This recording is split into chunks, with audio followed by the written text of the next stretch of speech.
leñador huérfano y no muy bien visto por sus vecinos es el amor eterno de Valerie, pero sus padres le presentan otra opción. Shiloh Fernández y Max Irons también estuvieron con nosotros en la locación. I do care.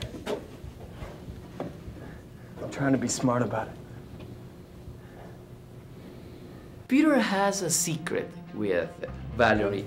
He wants to show her the world, but her family has other plans. Something similar has happened to you in real life?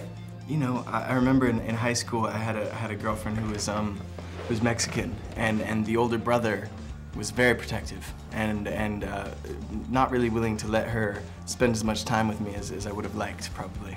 Max? My mum always wanted me to be a plumber or a carpenter. She wanted me to use my hands. She's a bit socialist like that, it's a bit annoying. So when they found out I wanted to be an actor, they were very disappointed and tried to dissuade me as best they could.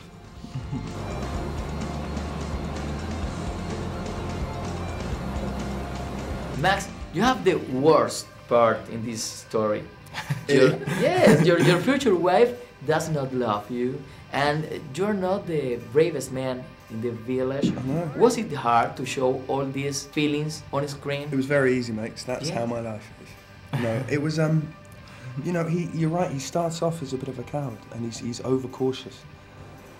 And he also is on the receiving end of unrequited love. But I think these things, you know, he has to make compromises, and I think he starts off as a boy, but because of the decisions and the compromises he makes in regard to Valerie and also in regard to Peter, he ends up as a man, and he loses his cowardice. Peter, be careful. This story plays into our fears about someone close who's not really who they appear to be. We should be so distrustful. No, I feel like I'm a very trusting person, and in this movie it does make you think, you know, who is your best friend, really, underneath it all? Who's your neighbor? You know, the paranoia in the film really kind of hits a peak, you know, when Gary Oldman shows up and kind of twists the whole village on its head. I mean, I think this movie is a lesson of what can go wrong in society if fear becomes so prevalent. I mean, we see it in our society, and I think inherently people are good, and we should be able to trust one another and be aware of people manipulating us using our fear. We're going after the wolf before the storm can cover its trail. It will be human again, and we can finally kill it. What do you think about the CGI work?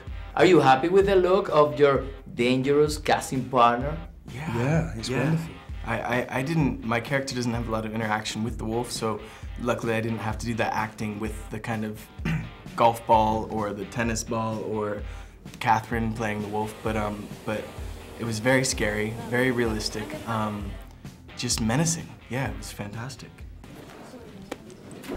Okay, we're gonna go one more time. Okay, one more of those. Deseosos de venganza, los habitantes del pueblo contactan a un famoso cazador de hombres lobo, el padre Salomon, para que les ayude a acabar con la bestia que los tiene azotados. Gary Oldman también conversó con nosotros desde Los Ángeles, en California, en exclusiva para Set Visit. You will die now, beast!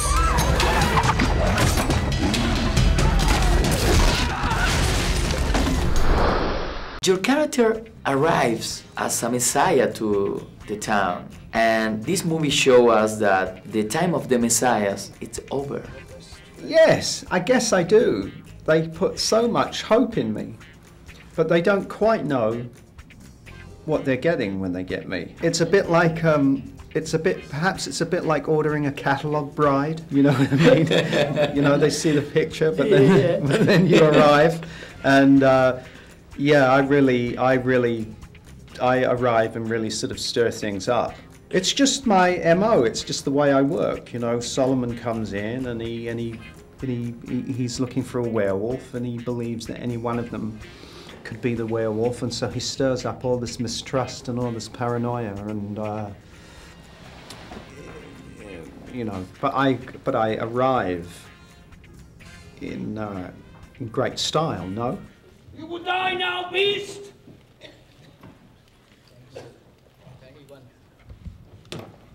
Sometimes we choose the worst people to guide the destiny of our village. cities or nations. Yeah.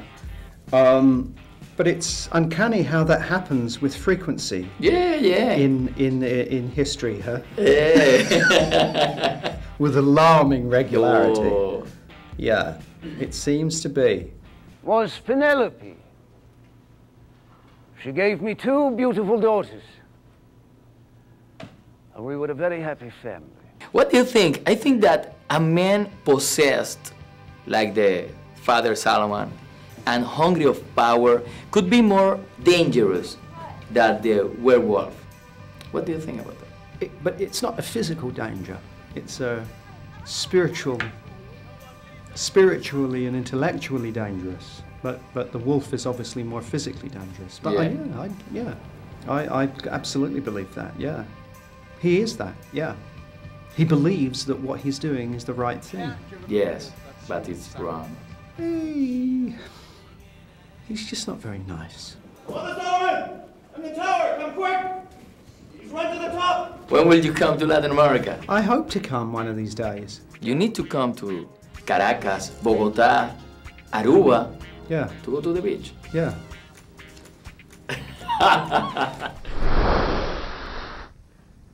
The wolf lives here, in this village, among you. The real killer could be your neighbor, your best friend,